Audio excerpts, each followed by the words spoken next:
Moi, en tout cas, je veux louer le Seigneur parce que je vous assure, frères et sœurs, rien que le fait de voir dans quelle forme je suis aujourd'hui, à 67 ans, après les voyages, non, mais je vous assure, les voyages que je viens de faire, je devrais être mort.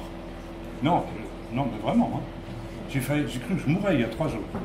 Je mourrais d'épuisement, de fatigue, c'est plus possible. Et les combats qu'on met, et vlan, ça, on est renouvelé. Alors là, déjà ça, c'est un grand miracle, hein, je peux vous dire. Hein. Je dis pas ça pour dire que le Seigneur est bon avec moi, mais c'est...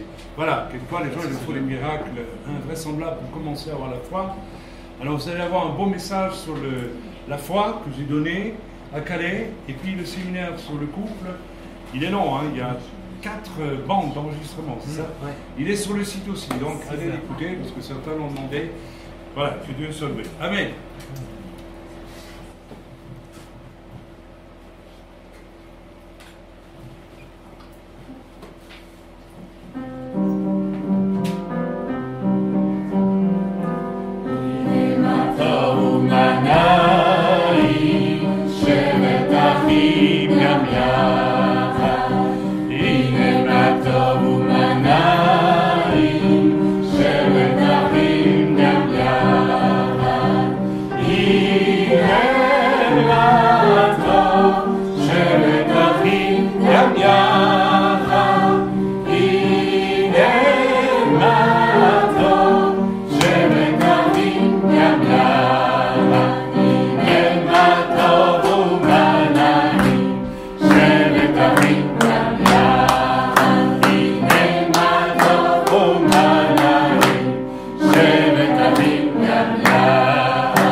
Seigneur, nous voulons te bénir, nous voulons te louer. Seigneur, et je pense à ce chant qui dit Baruch Ata Adonai Eloheinu Melech Haolam. Seigneur, peut-être bon le chanter ce soir, vous le connaissez, je ne sais plus, c'est ta bonne vie, non? Non, je ne le connais pas celui-là. Ok, on vous l'enseignera quand on viendra à Jérusalem, d'accord? Oui, alors bonne nouvelle à Jérusalem, hein, donc le centre est établi, nous avons fini les travaux de peinture et autres. Pourquoi tu le tournes? Juste pour que je puisse voir tout aille bien. Ah, d'accord. Et puis, donc nous avons commencé nos réunions sur place et nous avons surtout commencé par prier, parce que c'est important le Seigneur nous a montré, c'était important de prendre position spirituellement, puisque nous sommes en plein cœur de la ville moderne, hein, tout près de Kikar Tzion, et que nous allons y rayonner. Alors voilà, je ne donne pas trop de nouvelles dans les détails, puisque ceci va aller sur le site, et ça va montrer toujours d'être quand même relativement prudent avec notre site. Donc je n'en dis pas plus, mais soyez dans la prière, hein, quand nous rentrerons, pour que les choses se passent bien. Elles vont bien se passer, et nous avons vécu une nouvelle expérience assez étonnante, hein. Je ne vais pas la décrire ici, mais un témoignage à une personne qui nous a dit, une personne juive, mais c'est évident que les hommes ne peuvent plus rien faire aujourd'hui pour sauver la terre. Donc quelqu'un qui m'a dit, mais Moussa Lapidaire, c'est fichu, c'est trop tard, il n'y a que Dieu qui peut faire quelque chose. Or cette femme est profondément déçue par le monde religieux, elle n'y croit pas, et dit même eux, ils ne sont pas capables de... Alors vous imaginez, j'avais une autoroute ouverte pour parler, n'est-ce pas, de quelqu'un qui, lui, peut faire tout ce qu'il veut. Alors j'ai commencé à lui en parler, et puis j'ai appris par une connaissance qu'elle avait été absolument bouleversée, et bon, elle avait dit des paroles un peu élogieuses, donc je ne vais pas les répéter par quand même un minimum d'humilité, mais surtout, à travers le contact, il y a eu vraiment une appétence pour Dieu qui s'est révélée chez cette personne, et c'était comme un signe pour moi que dans les temps de bouleversement, Israël ne va pas être mis à part des bouleversements, loin de là. Il va y avoir vraiment une occasion de témoigner, d'amener des gens au salut de Yeshua, parce qu'il n'y a pas d'autre chemin, non seulement pour notre salut, mais pour notre sauvegarde. Amen. Prions que dans les temps difficiles, bien sûr quand on vit en Suisse, on a un peu ce problème aujourd'hui. Si hier c'était un endroit, et c'est toujours un endroit béni d'ailleurs, je le ressens, il y a toujours une bénédiction qui vient des ancêtres suisses, même si la Suisse semble quand même s'égarer de plus en plus dans toutes sortes de directions, où même le christianisme y est quand même devenu assez compromis, hein, apostasié. Mais si jadis la Suisse apparaissait comme un havre aujourd'hui, c'est un peu un défaut, dans la mesure que quand on arrive en Suisse, on a l'impression que c'est un petit paradis. Oui, mais vous ne vous rendez pas compte, quand on vient de l'extérieur, c'est un paradis, et que peut-être les gens ne réalisent pas vraiment ce qui est en train de venir. Or, ça vient, hein, on en a parlé assez sur le site, ça a été confirmé par des gens sérieux, des prophètes sérieux. Donc, quand je dis prophètes sérieux, je peux vous dire que ce sont des gens que nous avons largement éprouvés, et leurs prévisions recoupent complètement les miennes, celles de Tony. Et pourtant, vous le savez, nous sommes très rigoureux, très prudents, refusant les exaltations, mais étant obnubilés par le fait de relâcher vraiment ce que Dieu nous met à cœur de dire, et de n'en pas dire plus, de ne pas broder, de ne pas... voilà. Donc, bien, donc, un autre point positif, c'est que nous avons donc accueilli parmi nous notre frère Nathaniel hier, qui pour moi est un signe merveilleux pour l'Église, dans la mesure où, et c'est un peu le message que j'ai aujourd'hui, hein, il me donne le tremplin pour sauter dans le message. Le message ne sera pas très long, je te donnerai la parole après, Alain, parce que tu as un message. Et où il y avait un challenge dans sa vie, c'était choisir de laisser une initiative personnelle non reçue en dehors d'un contexte biblique. Il l'a reconnu, il s'en est rendu compte, il a fait du courage pour le faire, et décider d'abandonner, disons, des choses faites avec amour, faites avec tout ce que vous voulez, mais qui n'étaient pas impliquées dans un regard d'ancien pour lui éviter certains pièges. Alors l'Écriture nous dit que, en Proverbe 11, verset 14, malgré toute sa bonne volonté, ne pas éviter les pièges. Quand on est en dehors du corps, on tombe invariablement. Alors, vous savez, il y en a des masses aujourd'hui, c'est effrayant de voir, on en parlait ensemble, mais je vais d'abord citer le proverbe qui dit « Le salut est dans le grand nombre des conseillers ». Il dit bien « le salut ». Ça veut dire le salut, hein. Ça veut dire pas... Voilà, alors c'est Jésus qui nous sauve, d'accord, vous allez me dire ça, je le sais depuis 35 ans, mais le salut, c'est-à-dire la certitude de prendre de bonnes décisions réside dans le nombre de conseillers. Et le problème aujourd'hui, c'est que nous avons deux églises, nous avons même trois. Nous avons une église construite sur des fondations héritées du catholicisme en passant par le monde protestant jusqu'au monde évangélique, qui sont pyramidales. Alors, je ne vais pas parler de cela, on sait très bien, où les 5 ministères ne peuvent pas s'exercer au profit du corps, parce que tout simplement, toutes ces églises sont tenues en main, j'ose dire, par des hommes qu'on appelle pasteurs, qui généralement n'ont pas le ministère de pasteur, mais ont un titre, et on sait très bien ce que ça veut dire. Et on sait aussi que le véritable fondement pour une église, depuis le livre des Actes jusqu'à aujourd'hui, vous savez, le mode d'emploi, de construction d'église, il est dans le livre des Actes. Mais les gens ne lisent pas. Ou ils lisent à travers des filtres qu'on leur a donnés depuis des siècles, et ils ne se rendent pas compte qu'ils construisent en dehors de ce que Dieu veut. Le manuel est là, Dieu nous l'a donné à lire, et il nous revient à nous de le lire. Et nous avons compris depuis très longtemps, enfin moi je l'ai compris aussi, en traversant le monde évangélique, je n'ai pas pu y demeurer, Dieu m'en a sorti en quelque sorte, dans la mesure où tout ce qui s'y construisait n'était pas à fondement biblique. Je parle ici du fait qu'une église n'est qu'une église lorsqu'un apôtre, et il y a des apôtres, il y a eu depuis Pierre, Paul et tous les autres jusqu'à aujourd'hui les apôtres, mais très souvent ces ministères n'osaient pas s'affirmer, et lorsqu'ils osent et qu'ils le font, qu'ils sont vraiment de véritables apôtres, et on reconnaît un apôtre, n'est-ce pas, selon des critères très précis. Quelqu'un qui se dit apôtre et qui ne répond pas à ces critères, je ne vais pas les énoncer parce que c'est tout un message, mais on peut en parler si vous voulez, n'est pas un apôtre. Et nous avons beaucoup de faux apôtres aujourd'hui. C'est une réalité. Okay, outre le fait qu'il faut des signes, des prodiges, et que l'apôtre donne naissance à des vraies assemblées. Alors chez nous, je pense que déjà ce critère-là, un des critères, et je lâche quand même, de l'apôtre, il a vu personnellement le Seigneur et il a reçu un mandat direct du Seigneur pour vivre son apostolat. Si vous n'avez, tous les apôtres que je connais ont tous eu une rencontre très particulière avec le Seigneur et ont reçu un mandat pour leur apostolat en direct de Jésus. Ça, je peux vous dire, c'est le critère des apôtres que l'on voit dans les Actes, y compris Paul d'ailleurs, sur la route de Damas, et c'est toujours le critère jusqu'à aujourd'hui. C'est un des critères. Je passe sur la question de l'apôtre.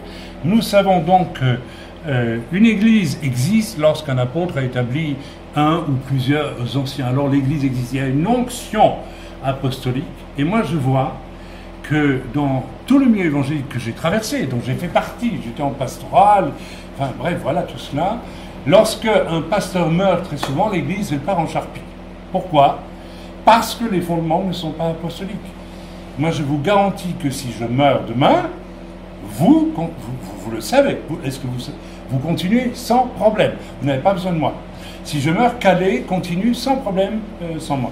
Et Rio Minervois, tout le monde continue. Ça, c'est le bon signe. Ça veut dire que l'onction apostolique qui a été posée, et sur certaines personnes, ça devient un fondement, ça devient quelque chose de solide. Alors moi, je suis soulagé parce que je le vois en toute simplicité se faire. C'est pas compliqué la structure de l'Église, elle est simple. Et on voit des évangélistes qui ont un grand succès, et qu'est-ce qu'ils font? Ils construisent une église. Moi, je parlais d'une assemblée en Alsace, là, je connais très bien cette assemblée. Le fondateur était un évangéliste formidable. Alors, Au lieu de laisser un apôtre venir établir les anciens, il a construit vaille que vaille une structure, mais il n'est pas apôtre. Bien qu'un évangéliste peut, on le voit dans l'Écriture, recevoir de la part d'un apôtre, c'est écrit, délégation exceptionnelle pour établir des anciens. Donc un évangéliste peut. Mais après, on transmet, n'est-ce pas, l'œuvre à quelqu'un de sa parenté qui n'a aucun appel et qui fabrique un désastre, n'est-ce pas? Donc, la question ne sera pas « j'ai 4 fils », il n'a jamais été dit qu'un de mes fils reprendrait l'œuvre ici.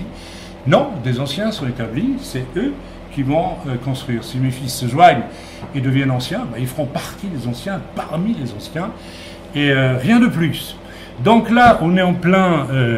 voilà, alors notre frère Nathanaël a compris qu'il lui fallait mettre un terme, n'est-ce pas, à certaines de ces activités qui se vivaient hors du corps. Et je voudrais embrayer directement sur un message là-dessus, car il y a aujourd'hui deux églises. Je vais parler de la première, il y a 3, il y a la deuxième, c'est l'église virtuelle. Internet a ouvert une brèche, je dirais, démoniaque dans le corps de Christ. L'outil, à la base, n'est pas mauvais, mais il est mal utilisé. Résultat, n'importe qui derrière un ordinateur peut ouvrir un site et peut commencer à relâcher des enseignements, des points de vue, etc. Vous allez me dire, oui, ben pourquoi pas? Mais non. Quand vous agissez ainsi, vous vous positionnez en tant qu'enseignant pour le corps. Vous octroyez, vous, une autorité, à dire, ah oui, c'est une autorité, le ministère, oui, le ministère, c'est une autorité. Pas une autorité dans le sens du commandement, c'est une autorité parce qu'il y a appel du Seigneur, qui vient d'ailleurs du cœur de l'Église, et qui doit être en osmose avec la prière de l'Église. Il n'y a pas de ministère comme ça qui se balade et qui... On a vu naître beaucoup de ministères prophétiques vrais et faux ces 10-15 dernières années, et ils ont tous le même problème, ils sont en roue libre, ils font ce qu'ils veulent. C'est absolument pas biblique du tout. Un vrai prophète est soumis au prophète et doit travailler en duo avec un apôtre, puisque l'Église se construit sur le fondement des apôtres et des prophètes. Tony est prophète. Dieu m'a dit, quand Tony est avec toi, tu freines ta dimension prophétique, puisque tu es apôtre, et vous travaillez en duo. Et vous voyez que ça marche. Vous voyez comment ça va. Et ça va vite, et ça tape fort, et ça construit solide. N'est-ce pas? On le voit, vous savez. Donc, mais il y a cette église virtuelle, où n'importe qui, et vous savez, on va vite quand on va sur Internet, et puis on reçoit des trucs, etc. Et puis, rien que la présentation de certains sites vous renseigne. Ce que je remarque de plus en plus dans les sites actuellement qui naissent, c'est le côté sombre, le côté noir, le côté goût pour les choses du diable finalement. N'est-ce pas? Il n'y a plus du tout un esprit de victoire et cela m'inquiète. Donc voilà. Je voulais embrayer donc en vous lisant Actes chapitre 13, pardon, excusez-moi, versets 1 à 3, pour vous démontrer à quel point cette nécessité que le service que nous avons pour le Seigneur ne peut jamais, vous ne pouvez jamais dire j'ai reçu de Dieu, on dirait quelque chose, je le fais. C'est faux. Toutes les personnes que j'ai vu faire ça en 35 ans ont été finalement des outils de désordre, de trouble, de destruction, et finalement, elles-mêmes n'ont rien produit à la longue, si ce n'est que le diable aussi, il peut vous aider, vous donner l'impression que vous existez. Et comme je le disais de manière un peu caricaturale, ne m'en veuillez pas, mais à Jérusalem, nous voyons, n'est-ce pas, le cas typique des femmes américaines. Et c'est à peine caricatural ce que je veux dire. Elles arrivent, elles ont déjà divorcé 2 fois en général, après elles sont seules. Elles sont seules, hors du corps, et elles ont la quarantaine, et excusez-moi de le dire, mais elles sont obèses, et elles sont prophétesses, toutes. Attention là. Et puis quand vous creusez un peu, il n'y a rien du tout. Il y a du désordre, il y a de l'exaltation, il y a de la rébellion, il y a de la méchanceté, il n'y a pas de fruit de l'esprit. Parce que c'est très bien d'avoir les dons, mais s'il y a les fruits, s'il y a la méchanceté, vous savez, quand je reçois chez moi des personnes, je ne dirais pas d'où elles viennent, qui me disent « Nous avons été au bénéfice d'un ministère de délivrance, ce qui n'existe pas dans la Bible. Il n'y a pas de ministère de délivrance. il y a des conditions bibliques pour chasser des démons, et je ne vais pas parler de cela aujourd'hui. Et c'est des gens qui disent avoir un ministère de délivrance sont des menteurs. Il n'y a pas de trace de ça dans la Bible. Il y a 5 ministères, apôtres, prophètes. On va dire, oh, mais c'est un détail. Non, il n'y a pas d'état. Vous savez, le diable joue beaucoup sur les mots. Hein? Il y a une époque, moi j'ai connu l'église où la louange se faisait du cœur de l'église. Vous voyez ce que je veux dire? Et puis ils sont apparus comme ça des gens qui ont voulu faire des groupes en dehors de l'église, tout doucement. Vous voyez? Vous voyez comme c'est subtil. Oh, c'est pas méchant. Oui, ils se réunissent ensemble, ils vont faire un groupe. Comme le monde. Comme tous les jeunes qui ont fait un petit groupe, les Jingo Juju, je sais pas quoi, moi, tous ces machins, hein, avec batterie et trucs. Bon. Alors on amène après dans l'église batterie, des baffles qui vous cassent les oreilles à devenir fou. Il n'y a plus de louange, c'est du vacarme. Et puis on construit ce concept lentement. Le diable est malin, hein. Et puis après, comme c'est quelque chose qui devient important, on dit ministère de louange. Ça n'existe pas, mes amis. Il n'y a pas de ministère de louange. C'est quelque chose qui se vit dans l'assemblée et qui doit être produit par les cœurs de tous qui louent ensemble le Seigneur. Nous aurions pu aujourd'hui laisser de la place à la louange au-delà des chants et adorer le Seigneur avec des moyens simples, a cappella, tout simplement, avec nos mots. Vous savez, Dieu ne nous en demande pas plus. Vous voyez? Alors comme ça, voilà, ministère de délivrance, ça n'existe pas. Et puis quand je vois les gens qui arrivent chez moi et qui me disent, vous savez, j'ai été dans les mains de telle personne, mais elle est méchante, cette personne. C'est vraiment une malade. Alors, on me dit une fois, quand ça revient sans arrêt, et puis qu'on vérifie que la personne, effectivement, chasse des démons, mais d'une méchanceté redoutable avec les individus, il y a des choses que je ne comprends pas. Vous chassez les démons et vous êtes méchant, vous êtes dur dans vos propos, vous n'avez pas de douceur, vous n'avez pas d'amour. Alors, il y a quelque chose qui ne va pas, non? Si vous êtes dur et méchant, vous croyez vraiment que le diable va fuir lorsque vous avez crié sur lui? Certainement pas.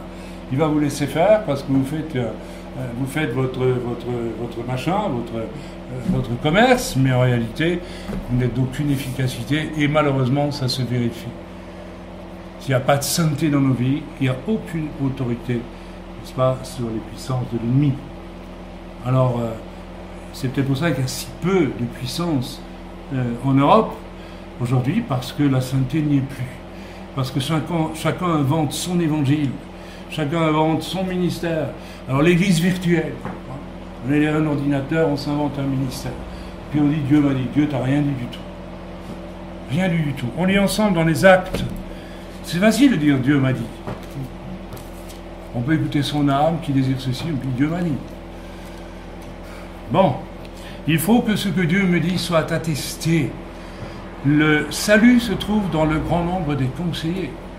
Et c'est pas une tare. Moi, en tout cas, je vois bien chez nous, on aspire quelque chose, c'est que tout le monde ait un grand ministère. Il n'y a pas de jaloux, il n'y a pas de... Donc, il n'y a aucun problème de ce côté-là. Celui qui a un appel, allez hop là, on va le soutenir, on va l'encourager. De même que lorsqu'il y a des besoins financiers chez l'un ou chez l'autre, tout le monde se...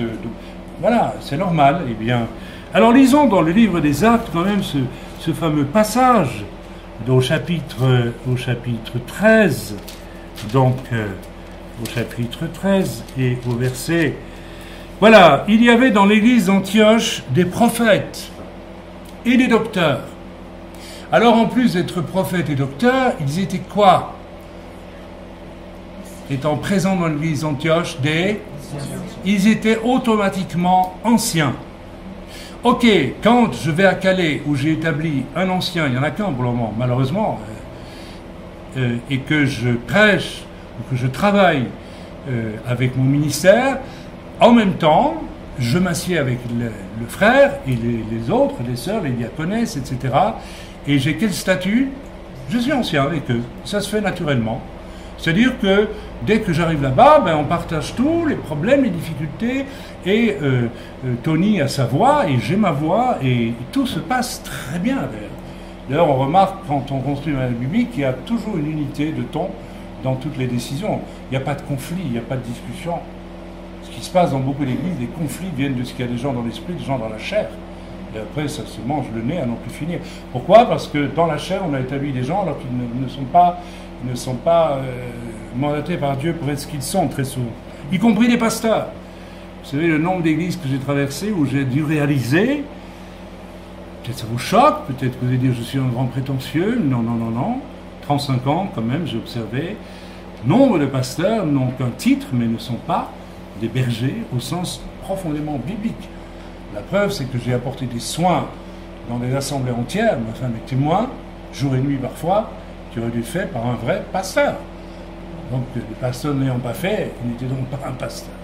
On lit ensemble. Il y avait dans l'église d'Antioche des prophètes et des docteurs. Oh, c'était une assemblée bénie, ça.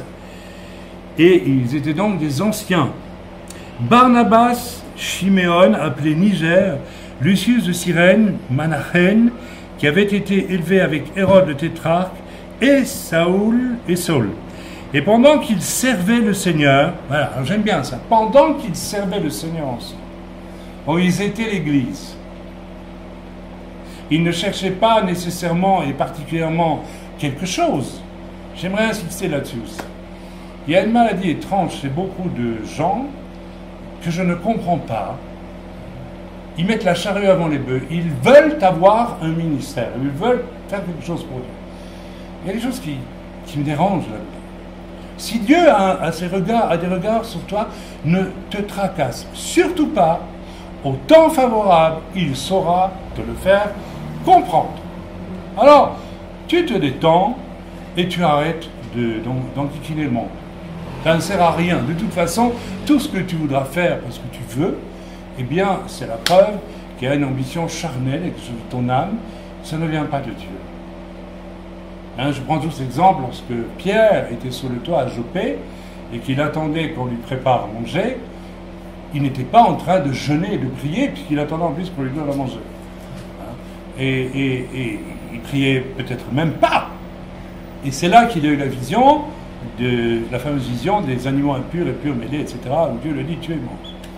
Donc, il en est ainsi de tout appel et de toute direction de Dieu. Elle vient immanquablement sur la personne que Dieu cherche au moment voulu du Seigneur. Donc, normalement, l'Église, je dirais, est presque le ventre maternel, si j'ose dire, au sein duquel ça va naître. Si vous n'avez pas cette communion fatale avec l'Église et que vous voulez construire quelque chose, vous allez de toute façon déplaire à Dieu et vous allez causer d'énormes problèmes et d'énormes soucis. J'ai parlé tantôt de 3 états de l'Église. J'ai parlé de l'Église virtuelle, qui est très dangereuse, parce que beaucoup de gens se font des illusions. Ils croient, moi j'ai eu un frère, il m'envoie des mails, j'ai déjà dû le reprendre plusieurs fois, parce qu'il dit des bêtises. Il ne connaît pas l'Écriture, il dit des bêtises. J'en ai plusieurs comme ça. Je lui écris gentiment, je lui dis, écoutez mon frère, vous m'envoyez des choses intéressantes, mais vous savez, là, j'ai dû le reprendre, je vous dis des choses, vous allez vous faire virer dans 5 siècles par n'importe quel chrétien, un tout petit peu. Est-ce que vous vous rendez compte de ce que vous avez dit? Ah oui, c'est pas ce que je veux dire, oui, mais vous l'avez écrit. Il faut être clair. Moi, je ne suis pas en train de traquer les gens, mais je ne peux pas accepter que les gens disent des choses. Je ne sais plus ce qu'il avait écrit, ce frère, mais c'était énorme, quoi. Il ne s'était même pas rendu compte de ce qu'il disait. C'était, tu t'en rappelles, toi, mais c'était vraiment une hérésie fondamentale, inacceptable. Voilà, il est seul. Il est seul. Donc il n'y a aucun regard de l'Église sur ce qu'il fait. Et puis il répand comme ça des fausses doctrines, alors qu'il y a du bon aussi dans ce qu'il fait. C'est un frère, j'ai oublié son nom, enfin c'est un site qui a décidé. Maintenant il y a plein de gens, depuis qu'on a notre site, qui m'envoient des choses. Alors il y en a la semaine passée, il m'envoie une tonne de choses en me disant reçu de la part de Dieu d'envoyer au frère Chaim. C'est un mensonge. Et je lui ai dit pourquoi c'est un mensonge. Vous voyez, les gens ils s'illusionnent derrière leurs ordinateurs. Et je dis, vous m'avez envoyé une série de choses, et en fait vous avez repris, je ne dis pas que vous avez copié, mais vous avez repris exactement les thèmes que je prêche depuis 25 ans. Alors pourquoi voulez-vous que Dieu m'envoie ça? Ça n'a pas de sens. Mais lui était convaincu que ça venait de Dieu. Parce que en réalité, Chaim est un peu connu, ceci, cela, on va essayer de s'accrocher au bon Chaim. C'est abominable, mes amis. Là, on est dans des choses d'hommes. Et j'ai répondu, écoutez, j'ai répondu avec des fruits d'esprit, avec bonté, bienveillance, mais néanmoins fermeté. J'ai dit, écoutez, ça ne sert à rien que vous encombriez ma boîte mail. Tout ce que vous m'envoyez, je le sais déjà. Excusez-moi, ça ne m'apprend rien du tout. Non, franchement, je vous assure. J'ai dit, ne m'envoyez plus, s'il vous plaît. Ne dites pas que c'est Dieu qui vous a dit. Ça ne tient pas la route. Hein, voilà. Alors, il ne m'a pas répondu. C'est très bien, il ne m'enverra plus. On revient donc à nos frères dans le livre des Actes. Pendant qu'ils servaient le Seigneur dans leur ministère et qu'ils jeûnaient, donc Paul et Barnabas étaient à Antioche, et avec les anciens, donc, qui étaient docteurs et prophètes, ils servaient ensemble le Seigneur. Alors j'imagine que Paul prêchait, le prophète attestait ce que Paul disait, ça devait être les docteurs enseignaient, et encore, qu'est-ce que c'est qu'un docteur biblique, hein? Moi, j'ai vu, à Lomé, où nous avons établi l'œuvre aussi, nous avons une branche de l'œuvre à Lomé, une branche de l'œuvre du Seigneur, pas de notre œuvre. Et nous avons établi un docteur, un évangéliste et un ancien. Ils sont 3 anciens. Mais vous vous rappelez, quand le docteur prêchait, on n'avait pas le qui se hérissait. Hein. C'était pas un dictionnaire qui nous disait des choses que tout le monde sait. Il nous emmenait dans des profondeurs de Dieu comme un docteur. Alors ce genre de docteurs-là, je les attends. Hein. On n'en rencontre pas souvent, des vrais docteurs, qui vous apprennent des choses nouvelles, avec le ministère de docteur. On a besoin de ces docteurs-là, mais on les voit guère. Des gens qui vous répètent ce qu'ils ont appris à l'école biblique et qu'on a déjà vu, des choses qu'on a déjà vues 100 fois, mais ce ne sont pas des docteurs. Ce sont des répétiteurs de connaissances connues. Voilà, c'est tout. Ok, vous comprenez la différence? Ils étaient donc en train de servir le Seigneur. Et voilà que le Saint-Esprit dit, mettez-moi à part Barnabas et Saül pour l'œuvre à laquelle je les ai appelés. Le Saint-Esprit, pendant que les anciens servent le Seigneur, c'est là que le Saint-Esprit dit, mettez-moi Saül et Barnabas à part. Pourquoi? Pour l'œuvre à laquelle je les ai appelés. Ce qui veut dire que Saül et Barnabas, hommes de prière et d'humilité surtout, ne s'excitaient pas à l'idée de, voilà, je suis à Antioche, j'ai ma vision pour tout le bassin méditerranéen, je vais me faire soutenir par les églises évangéliques américaines pour avoir beaucoup d'argent, et puis je vais faire un programme, là. Il n'y avait rien du tout, ces gens-là. Ça aussi, c'est une grande différence avec beaucoup de... Quand je reçois de ces programmes, associations des frères, machin, truc, bazar, on demande beaucoup d'argent parce qu'on veut faire une grande moisson. Avec votre argent, vous avez fait une grande moisson. C'est le Seigneur qui veut faire la grande moisson. Il vaut mieux ne rien avoir du tout. Vivre par la foi comme nous vivons, hein, et voir comment Dieu pourvoit selon les vrais besoins, dans le vrai temps de Dieu. Paul et Barnabas sont alors mis à part et pour l'œuvre à laquelle le Saint-Esprit les appelle. Alors, après avoir jeûné et prié, après avoir de nouveau jeûné et prié, ça veut dire qu'ils ont pris conscience qu'il y avait quelque chose de sérieux pour ces 2 hommes et qu'il fallait aussi les soutenir. Mais là, on a affaire à un vrai soutien. Vous savez, Tony me disait à Calais, c'est incroyable, quand Balek prie, je le sens. Et Tony n'est pas un charismatique allumé qui voit des trucs qui n'existent pas. C'est quelqu'un qui est vraiment dans l'esprit. Nous en avons eu la preuve.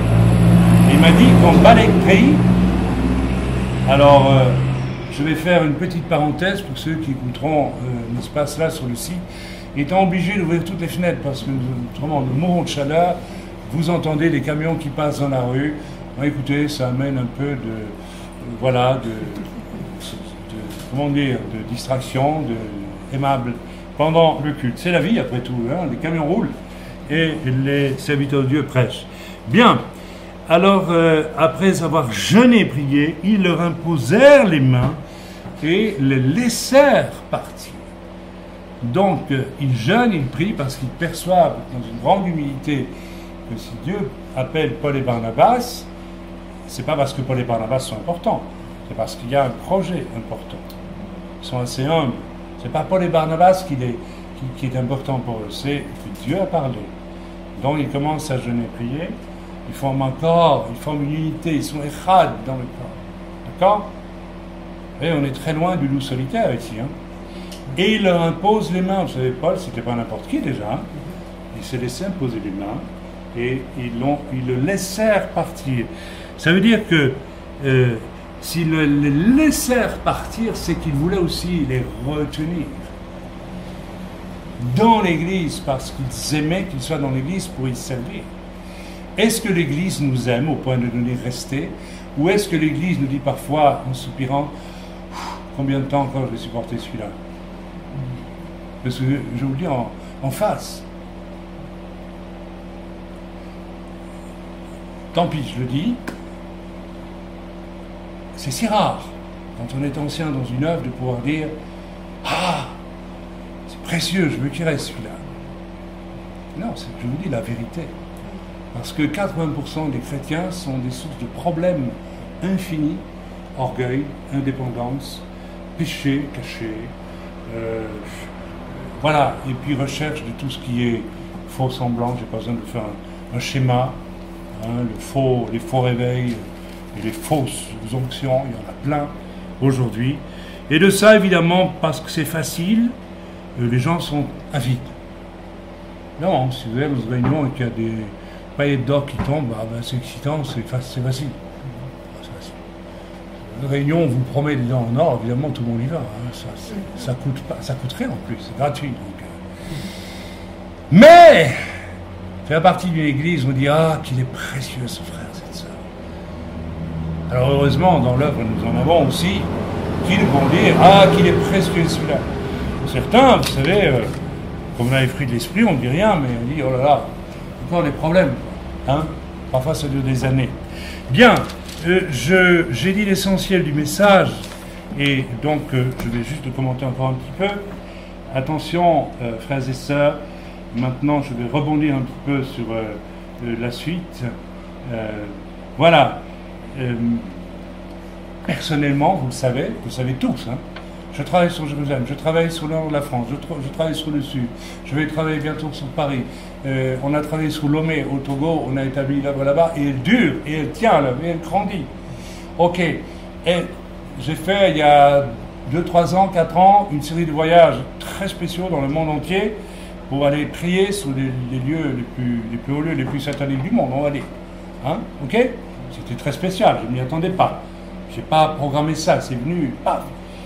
Est-ce qu'une seule fois, je le dis parce qu'il faut le dire, une seule fois, j'ai fait une seule chose, j'ai décidé une seule chose sans vous demander de prier. Tout, toujours. Pourquoi je le fais? Mais tout simplement parce qu'il faut être humble. Et tout simplement parce que si je ne le fais pas, je déclare implicitement, vous êtes des petits, je suis le grand. Et je ne suis pas le grand et vous les petits, nous sommes en Christ. Les pires fautes que vous avez pu commettre dans le passé, j'aurais pu les commettre comme vous. C'est tout, terminé, c'est fini. Et je ne vois pas pourquoi je ferais autrement alors que Paul et Barnabas attendaient dans l'église à Antioche que le Saint-Esprit parle. Peut-être que le Saint-Esprit n'a rien dit pendant des mois, mais comme le Saint-Esprit ne disait rien, ils n'ont pas bougé. C'est contre toutes les visions de programmes chrétiens dans le monde. Il faut faire quelque chose, il faut agir, il faut bouger. Non, il faut attendre que Dieu parle, c'est tout à fait différent. Ok, donc il y a un immense danger pour ceux qui agissent sans consulter, au moins consulter le corps. Au moins consulter le corps, au moins demander la prière des anciens. C'est possible que vous veniez nous trouver et que vous nous disiez en tant que membre, il me semble que le Seigneur m'appelle à être missionnaire au Kamchatka ou bien en Sibérie. Ok, on va prier. On va prier, on le fait toujours. Et si le Seigneur dit oui, on va même vous soutenir. Mais si le Seigneur dit non, on va vous dire non, nous on a reçu non. Non, faites ce que vous voulez. Si vous voulez désobéir à Dieu, si vous voulez aller sans l'assentiment de l'esprit, alors ne dissociez jamais l'esprit de l'Église.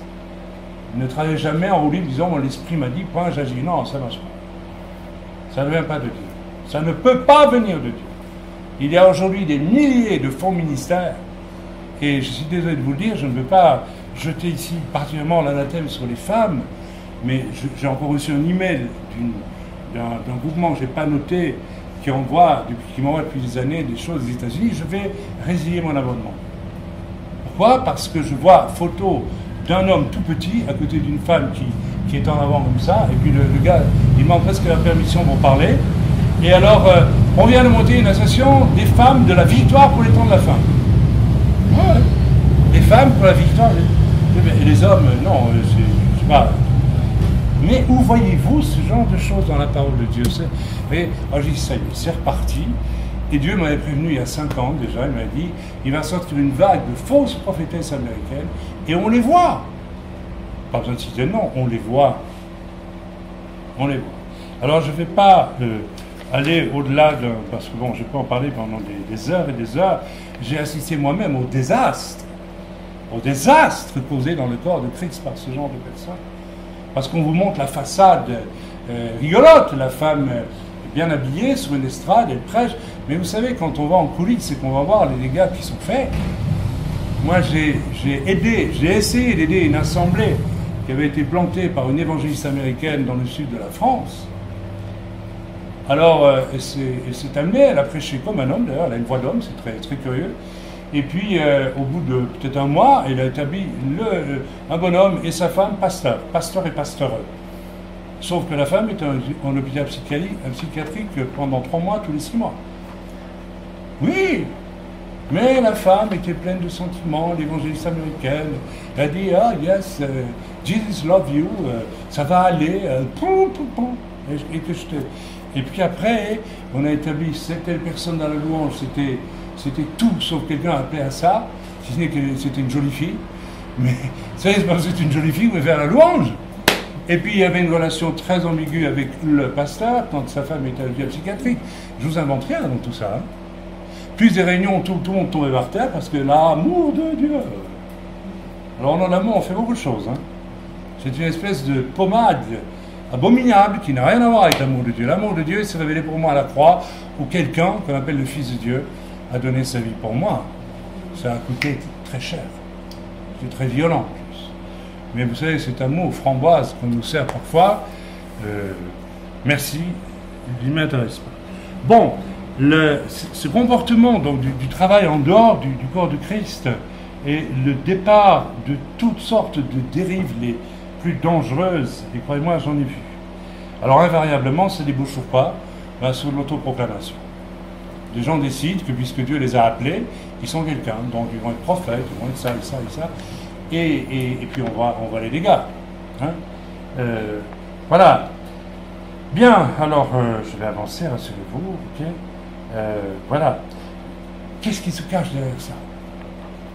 Ce qui se cache derrière ça, c'est très simple, parce que je l'ai vu aussi, de manière flagrante, on l'a encore vu il n'y a pas longtemps parmi nous. Hein. Des gens qui passent et qui ne restent pas, mais quand vous regardez, c'est évident, c'est écrit en grand sur le front, hein, des comportements, orgueil spirituel, orgueil. Qui a voulu être quelque chose en dehors de l'assentiment universel de Dieu et des anges et de la création? Qui? Satan, mais bien sûr. Alors croyez bien qu'en matière d'orgueil, c'est de champion, mais alors les humains, ils en tiennent une dose parfois. Hein. Pas d'humilité. Saul et Barnabas étaient humbles, c'est des hommes de Dieu extraordinaires, dans l'humilité. Ils restaient dans une petite église. Hein. Selon ce qu'il dit ici, je ne sais pas combien il y avait de membres, certainement pas 1000, peut-être 25, 30 membres dans cette église d'Antioche. Contrairement à ce qu'on croit, on ne dit pas le grand ministère. Oui, mais il n'a pas planté des... Voilà. Mais humble. Humble. Comment le dire mieux que cela? Humble. C'est-à-dire d'où le cœur humble, sans illusion sur soi, calme. Le calme et la confiance sera notre force. D'accord? Donc, voilà, je ne vais pas... voilà. En acte 13, il est clair que la direction pour Saül et Barnabas est même d'abord donnée à l'Église, je l'ai dit, etc., etc. Ils sont soumis à l'Église. Lisez bien ce passage, on comprend très bien qu'ils sont soumis à l'Église. Non, pas peur d'être soumis à l'Église, ça ne leur fait pas un problème. Alors vous allez me dire, oui, mais frère, vous me dites qu'il y a des églises pyramidales, etc. Je peux comprendre, surtout dans les temps où nous vivons, comme le Seigneur active très profondément le fait de retourner aux racines bibliques Je peux comprendre que l'on quitte une assemblée pyramidale, mais attention, quel est le fond du cœur? Est-ce parce que tu veux faire ton petit truc, ou parce que tu veux vraiment rejoindre le corps là où il est biblique? Alors je vois ça partout. Partout où on m'appelle, il y a un ensemble de personnes, et on voit chaque fois la même chose. On voit des gens sincères qui veulent vraiment faire partie d'un corps biblique, d'une église, d'une assemblée sur base biblique, et qui ont souffert de voir les divagations du milieu pyramidaux. C'est un fait. Quand ce ne sont pas des divagations encore pires que celles-là, il y a de la tromperie, il y a de la malhonnêteté, il y en a de plus en plus aujourd'hui, voire de l'escroquerie, n'est-ce pas? C'est courant aujourd'hui, banal, c'est banalisé.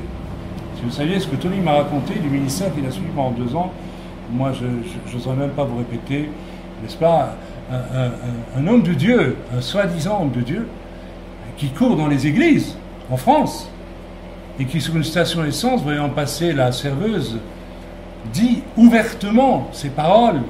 C'est là, pardonnez-moi, je suis désolé de parler comme cela, mais je me la ferais bien, mais vous vous rendez compte de ça? Mais qu'un homme comme ça ne tombe pas foudroyé dans les larmes à terre pour se repentir, et prêche le lendemain, avec signes et prodiges. Mais il est temps que des hommes comme ça se repentent, parce que Dieu va les frapper d'une façon terrifiante. Et nous devons les dénoncer. Alors, pas les dénoncer, je ne donne pas de nom, mais nous devons aller les trouver, leur dire, mais mon frère, qu'est-ce que tu fais là? Ouvertement. Parce que tu dis que tu as l'onction. C'est encore un de ces ministères autoproclamés, il y en a plein aujourd'hui. Alors le diable leur donne, vous voyez, un peu de perlimpinpin, un peu de faux miracle, et ça marche. Et puis, qu'est-ce qu'ils cherchent? Votre argent. Et les gens, ils donnent des dizaines de milliers d'euros à des escrocs, parce qu'ils sont séduits, ces escrocs, par Satan, et ils savent tenir ce discours mielleux qui vous promet monts et merveilles, mais qui ne vous amène plus à la croix, là où vous allez vivre la vraie merveille de l'amour du Seigneur pour votre vie. Il est là le drame, et c'est terrifiant. Frères et sœurs, moi le Seigneur m'a dit que le jugement vient sur l'Église de Dieu en premier, et sur le monde après. Et vous savez, je le dis avec presque des larmes et tremblements, je sens ce qui vient. Même les gens du monde le voient, le sentent, ça va mal, ça va aller mal, ça c'est plus possible, la terre devient folle. Dieu va juger, mes amis. Je ne suis pas un prophète de malheur, je n'aime pas mettre en valeur le mal, c'est pas du tout mon style, vous le savez. Mes frères et sœurs, on ne peut pas continuer comme ça. Il faut que des choses changent. On ne peut pas. Il y a des pauvres âmes qui sont victimes de ces escrocs. Et il y en a tant aujourd'hui. Voilà l'Église des gens autoproclamés. Voilà les fruits des résultats. Alors, frères et sœurs, voilà, excusez mon émotion, mais je suis très, très ému de ces choses. Oh, je ne dis pas que je suis parfait. Je peux chuter moi aussi. Mais, frères et sœurs, si vous chutez, remontez-vous tout de suite. N'attendez pas au point d'avoir un cœur endurci et d'avoir des paroles comme ça devant témoins. Et que les gens n'osent même pas vous le dire parce qu'ils sont subjugués par votre grand ministère. Et jusqu'où allons-nous aller comme ça? Et puis quand, n'est-ce pas, la personne que je connais a quitté ce pseudo-ministère, je ne vous dirai pas les injures dont il a été abreuvé, des injures grossières, des injures sexuelles. C'est quoi ces hommes de Dieu-là? Vous partez, mais je vous aime. Je suis triste, mais je ne vais pas vous maudire. Est-ce qu'on a déjà maudit quelqu'un qui partait ici? Ici, on devrait être 200, là, si on... tout. Mais voilà, il n'y a pas de... Mais nous avons été chagrinés, combien de fois, d'avoir donné tout ce que nous pouvions pour des hommes, et puis, voilà, les gens, parce qu'ils ne veulent pas se repentir, parce qu'ils cachent du péché, parce qu'ils sont orgueilleux, parce qu'ils cherchent je ne sais quoi, l'extraordinaire, partent. Ça me fait mal. Ça m'a fait mal. En 35 ans, j'en ai vu des chrétiens qui disent jamais merci à Dieu, qui disent jamais merci au serviteur oculaire. Mais c'est pas grave. Ça fait mal. Mais on n'a jamais maudit. Qu'est-ce que tu veux? Je te souhaite bonne chance. Si ça finit mal, tu sauras pourquoi. Amen. Donc, il nous faut absolument nous efforcer aussi d'ouvrir les yeux à ceux qui s'égarent. Et en ce moment, il y a, n'est-ce pas, je le dis ouvertement, un couple qui est en train de s'égarer, qui nous a visités. J'ai vu un tel orgueil chez les deux membres de ce couple que je ne suis pas surpris. Ils s'égarent. Ils ont créé une espèce de ministère, je ne sais tout quoi, de prophète, après 3 ans de conversion. C'est ridicule tout ça. Amen. Souvent, c'est le fait de jeunes chrétiens aussi. L'orgueil est la chose qui doit être brisée dans nos vies dès que nous venons à Christ. Et ce n'est pas simple. Lequel parmi nous pourrait dire le contraire? Hein? Vous le savez très bien. Je le sais aussi, moi, j'ai été brisé dans mon orgueil, croyez-moi. Et pas un peu, parce que l'orgueil est une maladie profonde. Mais aujourd'hui, on le voit de plus en plus. Juste, qui rappelle quand même, puis je céderai la place à Alain, lorsque je donne le séminaire sur le couple, je parle de toutes les responsabilités que Dieu avait données à Adam avant qu'il ne crée la femme à partir du côté de l'homme. Et il y a quelque chose de remarquable, c'est qu'on voit que Dieu a littéralement comme enfermé, après avoir créé la terre, et avoir dit à l'homme, tu soumettras la création entière, hein, les animaux du ciel, les poissons, la terre, etc., tu les soumettras, ça veut dire tu les géreras, en gros. Mais d'abord, ensuite Dieu enferme l'homme dans un jardin, qu'on appelle le jardin d'Éden.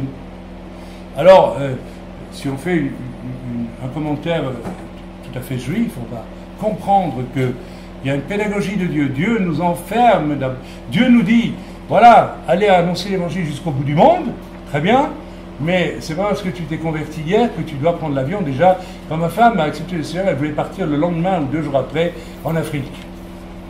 Elle oubliait que j'étais là, hein. Il fallait que je me convertisse encore. 2 semaines après, je suis venu au Seigneur. Alors évidemment, elle a très vite compris qu'il y avait un désir de Dieu. J'ai été en Afrique, beaucoup c'est pas elle qui est allée, elle ne veut pas y aller, c'est trop chaud, je ne supporte pas. Mais en tout cas, son mari, il est allé pendant 20 ans en Afrique, pas 20 ans d'affilée, mais presque 20 ans où j'ai travaillé en Afrique. Mais tout de suite après votre conversion, Dieu vous dit, le monde est à vous pour annoncer Christ, mais d'abord je vous enferme dans un petit jardin, tout petit, où je vais tailler, clac, clac, vous coupez les ongles, vous raccourcir les oreilles, le nez un peu trop long, raboter un peu à l'intérieur du crâne, raboter un peu là et là, puis arracher ceci, etc. Et puis doucement, doucement, vous apprendre comment vous allez couper les ongles, vous allez regrouper les oreilles, hein, vous devez apprendre. Et ensuite, un jour, l'Église vous dira, viens ici mon coco, le Seigneur a parlé, et voilà, le Seigneur a cette mission pour toi. Est-ce qu'on a pas fait comme ça parmi nous? On aurait pu t'envoyer il y a encore 3 ans? Non, hein? Ça aurait été cata. Hein? Mais c'est vrai, moi aussi, c'est pas possible. Mais Dieu a-t-il pas travaillé dans ta famille avec moi? C'était redoutable parfois, dans le petit jardin, et puis allez-y, avec les frères aussi. On a travaillé. Maintenant, tu sais utiliser un sécateur. Et tu peux servir le Seigneur. C'est merveilleux, n'est-ce pas? J'aime rappeler, puis je vais m'arrêter, je vous le promets, j'ai déjà dit 3 fois que cette fois c'est vrai. J'aime rappeler que Moshe, était quand même quelqu'un d'une grande destinée.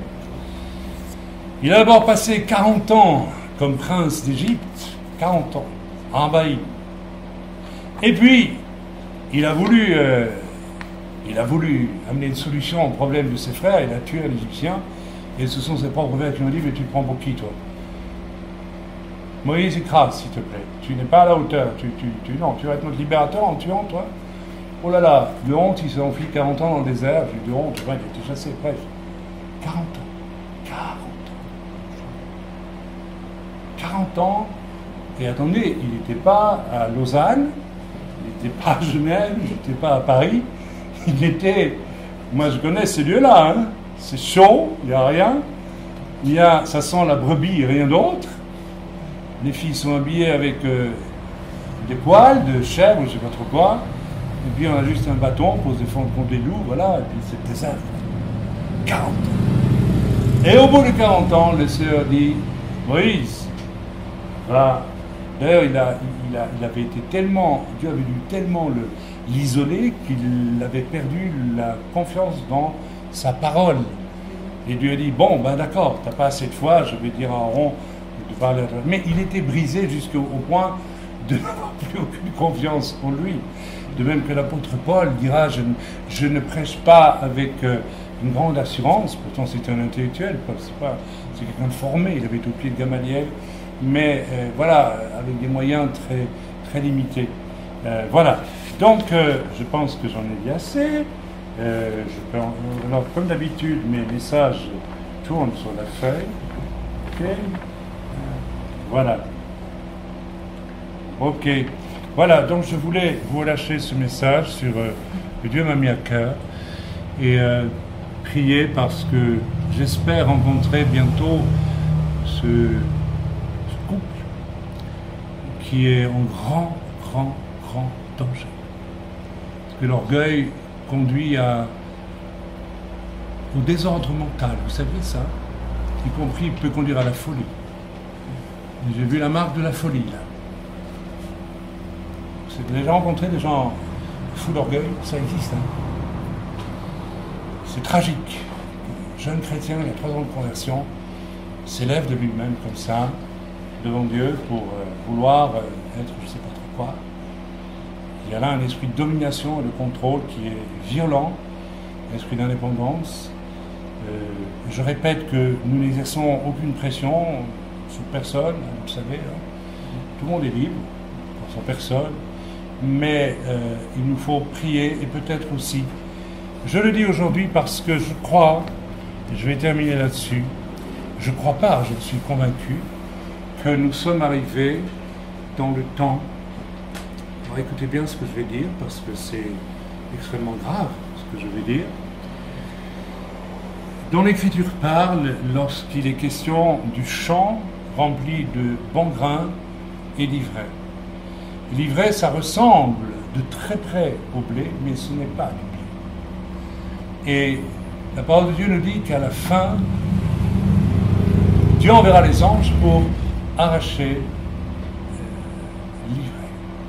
Frères et sœurs, je vous en supplie, faites attention à ce que vous faites. Parce que beaucoup risquent de se réveiller bientôt avec une gueule de bois terrifiante. Parce que vous savez, la séparation du bon grain et de l'ivraie, c'est aussi les vierges folles, les vierges sages. On peut croiser ces choses-là. Et ça veut dire aussi l'enlèvement de l'Église. Alors, ceux qui me connaissent savent que je déteste parler de l'enlèvement de l'Église. Parce qu'il existe 3 écoles. Ceux qui disent que l'enlèvement se fera avant l'Antéchrist, les 7 ans. D'autres disent c'est au milieu. D'autres disent c'est à la fin. Et moi, j'ajoute une 4e version et je vous mets au défi de dire que c'est pas possible. Pourquoi pas à la fin du millénium, avant la dernière révolte de Satan? Pourquoi pas? Non, c'est tout à fait plausible. Donc, depuis des années et des années, je refuse d'entrer dans ce débat parce que j'ai vu des gens se disputer à mort autour de ces questions. Quand on se dispute autour de questions comme celle-là, c'est la preuve que quelque chose ne va pas. Moi, le Seigneur m'a dit, Raïm, ne t'occupe pas de ça. Si je t'enlève, tu le verras. Et quand ça arrivera, ben, tu le verras. Donc, en attendant, bosse pour moi. Fais ce que tu as à faire pour moi. Et je pense que c'est ça, la sagesse. Que tu te préoccupes 10 minutes de savoir quand on se fait l'enlèvement, d'accord, mais pas 11, ni 12. Travaille. Si tu es digne d'être enlevé, tu seras enlevé, et puis c'est tout. De toute façon, si tu bosses pour le Seigneur vraiment, sincèrement, si tu es honnête, si tu ne fabriques pas un ministère fumigène, qu'est-ce que je sais, si tu es vraiment honnête avec toi-même, tu seras enlevé, c'est tout, pas de problème. Bien sûr que tu seras enlevé. Il n'y a pas de doute là-dessus. Je termine en vous disant que le Seigneur m'a demandé, je ne sais pas si j'ai déjà soumis aux anciens d'ailleurs, aux frères, mais j'en ai parlé à Tony, qui est ancien cadet. Je vais relâcher un message sur le site, parce que j'ai la conviction que l'image de la bête dont il est question dans l'Apocalypse, ce n'est pas l'Antéchrist qui va mourir et ressusciter et dont on va projeter une image sur un grand écran vidéo dans le monde entier. Je ne crois pas à cette version. J'ai la conviction, et j'ai le droit de l'avoir, parce que je vais le démontrer avec la parole de Dieu, et je ne veux pas entamer un conflit avec certains théologiens, mais je le fais parce que Dieu m'a dit de le faire. J'ai la conviction que l'image de la bête va être Marie, reine du ciel. Les musulmans ont une immense admiration pour Sainte Marie, ils nous disent. Les catholiques, on sait très bien ce que ça veut dire. Les juifs ne sont pas si mal à l'aise avec Marie, alors que Jésus, c'est hors de question. Quand vous allez en Israël, eh bien, vous avez des juifs qui vont prier sur la tombe des matriarches. Par exemple, Rachel Imenu, qui est à l'entrée de Bethléem. Un de mes fils a été dans la police des frontières, puisque c'était à la frontière de Bethléem, qui est arabe maintenant, qui est sous la tutelle de l'autorité palestinienne. Donc, les Juifs vont volontiers prier les matriarches sur les tombes. Les catholiques ont repris ça des Juifs. C'est une tradition juive que, bien sûr, nous ne pratiquons pas. Après, les temps très violents qui vont déferler sur la terre et que tout le monde attend maintenant, moins en Suisse, parce que la Suisse est un pays très béni et très protégé, mais quand même, j'ai écouté à la radio ce matin que l'armée suisse a demandé des crédits supplémentaires pour armer mieux la Suisse, parce que l'instabilité internationale est croissante.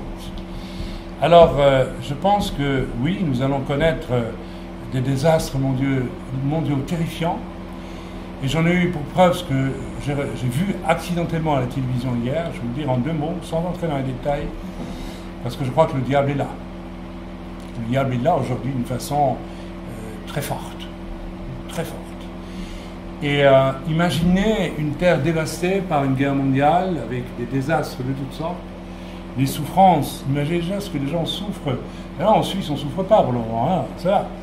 En France, commence à sentir le roussi, hein, pas mal. Hein. On voit très bien ce qui va arriver avec 10 millions de musulmans qui ne sont pas tous extrémistes, mais qui vont être obligés de marcher avec les extrémistes, autrement ils seront les premiers à se faire décapiter. Je connais le problème, je connais le Moyen-Orient. Alors, si je vous en parle, croyez-moi, ça a été vérifié. Donc ils suivront comme un seul homme dans le djihad, tous. Ils seront obligés, autrement, pampan. N'oubliez pas que Daesh tue aussi les islamistes modérés. Donc, les modérés, vous savez, je parie qu'un nombre étonnant d'Allemands ne voulaient pas suivre Hitler. Seulement, s'ils ne suivaient pas tous Hitler, pampan dans les camps les premiers. D'accord? Alors on a suivi Hitler, parce qu'on était obligé. Les Allemands sont courageux quand même, en général. S'ils ont été pris dans le piège, alors je ne sais pas comment d'autres ne seront pas pris au piège. Je connais les Allemands, je ne suis pas allemand, mais je suis né en Allemagne. Je les connais bien, je connais leur caractère. Ils n'ont pas de pub, ils n'ont pas intérêt. Vous croyez que les 10 millions de musulmans qui sont en France, ou ceux qui sont ici en Suisse, ne vont pas être obligés d'adhérer? Vous avez un chantre, petit-fils du fondateur des frères musulmans en Suisse. Vous savez de qui je parle? Faites attention à cet homme. Oh là, dangereux, très dangereux, redoutablement intelligent, très intelligent, trop. Ne les prenez pas pour des béotiens. Ils sont très intelligents, ils savent ce qu'ils font. Ne les méprisez pas, vous allez être surpris. Amen. Alors le Seigneur m'a montré une chose merveilleuse qui va vous faire plaisir. C'est que, avant que, donc, cette guerre qui vient, qui va être terrifiante, va plonger l'humanité entière dans un chaos de souffrance.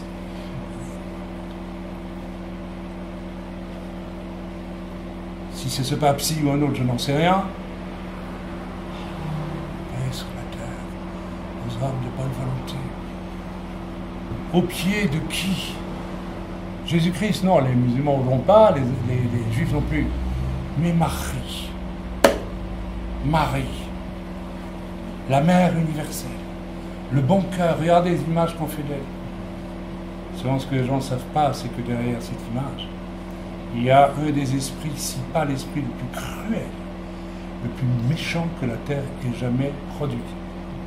Je peux vous le démontrer Bible en main, je n'ai pas le temps. Au moment de la chute, cet esprit-là a été élevé par Satan au moment de la chute. La Reine du Ciel est un vieux produit qui a été mené au pinacle par le deuxième antéchrist qui a été Nimrod, fondateur de Babel, Babylone, le haut lieu de tout ce qui est spirituel, de tout ce qui commande la planète aujourd'hui, c'est Babylone, c'est les esprits qui viennent de Babylone. D'ailleurs, Daesh est né où? En Irak, en Syrie aujourd'hui, et bon, j'en ai dit assez. Mais le Seigneur m'a montré une chose, cette proclamation d'une unité religieuse universelle autour de Marie, consolatrice, bienfaisante. Hein? Maman, disent les soldats qui meurent au combat, jamais papa, vois-tu, c'est toujours maman, vous avez remarqué? Alors on va ramener cette image de la femme consolatrice et Rome, vous savez, Rome n'a pas d'autre Dieu, c'est pas Jésus le Dieu de Rome. J'en connais assez sur Rome, d'expérience propre et directe pour savoir que c'est Marie, reine du ciel, le vrai Dieu des catholiques romains. Ne pactisez pas avec l'œcuménisme. Vous rentrez au seuil de Satan quand vous êtes œcuménique aujourd'hui. Et toutes les églises évangéliques suisses, je ne sais pas si vous le savez, ont toutes signé pour l'unité des églises, y compris avec Rome. Vous savez ça? C'est le pacte de Lausanne qui a été signé il y a, je pense quelle année, en 96 par là, je ne sais plus. Vous saviez ça? On a besoin de le savoir. Donc, tenez-vous à l'écart de ces choses parce que, voilà, bon, j'en ai dit assez. Je vais demander simplement au Seigneur de nous bénir ce soir, de nous garder tous, frères et sœurs. Je vous aime, je vous connais depuis des années maintenant, la plupart. Je sais que vous m'aimez, je sais parce que vous m'avez prouvé. Nous avons cette chance de nous aimer, de ne pas nous arrêter aux défauts, au manque les uns des autres. Nous avons persévéré, gardé cette unité. Je sais, nous savons que nous ne sommes pas nombreux, mais nous l'avions reçu. C'est Anna Delplante qui avait donné ces paroles de Dieu il y a 6 ans au moins. On était nombreux à l'époque et Anna avait reçu à la fin. Nous ne serons plus qu'une poignée. Et nous sommes à la fin. Allez, je n'ai pas terminé ce que je voulais dire. Le Seigneur m'a montré qu'avant que l'on impose l'image de la bête et la marque de la bête, alors bonne nouvelle, je l'ai reçu du Seigneur, je vous le relâche, l'Église aura été enlevée.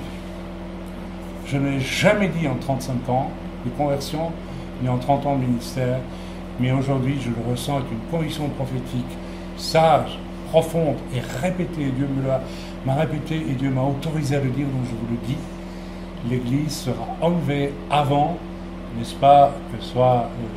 donc après, à mon avis, nous allons connaître une entrée dans la grande salade chaotique qui vient là cet automne, mais quelque part dans cette aventure, nous devons tenir le coup. C'est pourquoi, sans jouer aux chrétiens paniqueurs et qui se fait des films, nous avons fait des réserves de nourriture, selon ce que Dieu nous a montré de faire. Et nous devons tenir une période au bout de laquelle le Seigneur va enlever l'Église. Je ne donne pas de date, bien sûr, parce que nul ne connaît la date. Mais je vous le dis. Maintenant, je souhaite de tout cœur que tout soit du bon grain, que vous ne soyez pas trouvé de livret. Alors Chantal, s'il te plaît, je sais que tu as toujours peur, mais là, tu n'as pas à avoir peur. Je connais ton témoignage, je ne vois pas pourquoi tu n'irais pas au ciel avec moi. Ça te rassure. Je te parle franchement, honnêtement, loyalement. Je te connais depuis des années. Je connais aussi parfois ta crainte. Ne crains pas, ma soeur. Si tu fais ce que Dieu te demande de faire, et tu le fais, je le sais, tu n'as rien à craindre. Tu as ta place dans l'Église, tu ne cherches pas à apparaître, mais je sais que tu es fidèle, que tu fais ton travail. À la prière, ça va. Il n'y a pas de souci. Il n'y a pas de tremplin, c'est une place pour le Seigneur. Dans une bagnole, une roue, ce n'est qu'une roue. Tout le monde regarde les moteurs, les carrosseries, mais essayez de rouler sans roue avec une belle carrosserie. Vous n'allez pas très loin. Alors, dans le corps, c'est la même chose. Il n'y a pas de membre important, à part moi, qui suis extraordinaire, tout le monde le sait, pour vous faire rire un petit peu. Mais tous les membres sont importants.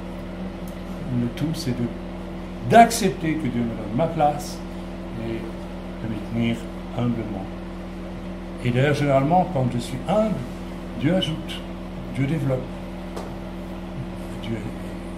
Dieu est intelligent. S'il voit une personne qui déjà fait bien ceci, et qu'elle est humble, il va lui permettre, comme Samuel, à son travail. Il a commencé comme étudiant, maintenant il est presque ingénieur en chef dans la boîte. Tout à fait. Pas tout à fait, mais on le voit chez toi, c'est incroyable, il y a une bénédiction.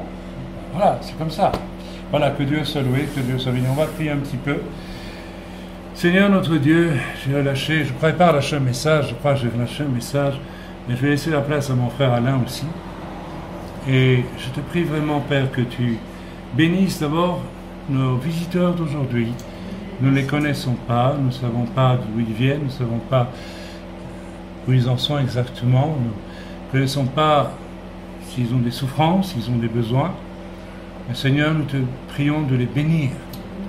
Et à la fin de ce culte, nous pouvons prier aussi pour ceux qui auraient des besoins physiques. Si quelqu'un est malade ici, s'il vous plaît, qu'il lève la main, je veux prier pour lui. C'est clair, personne, tout le monde est en pleine forme, ça c'est génial. Alors si vous allez chez le Toubib demain, je vous assure que je viens chez vous et je me fâche. D'abord, la prière. Il y a le don de miracle de guérison ici, vous le savez très bien. Il y a les 9 dons spirituels dans cette petite assemblée. Alors s'il vous plaît, on ne s'en prive pas. On va chez le Toubib après. D'accord? Pas avant. Si vous allez d'abord chez le Toubib, vous demandez la prière, il n'y a pas de guérison. C'est clair, hein? Puisque vous offensez Dieu en face. Alors soyons bénis. Seigneur, merci d'envoyer ce bon message, un peu imparfait, parce que j'étais très très fatigué ces jours-ci.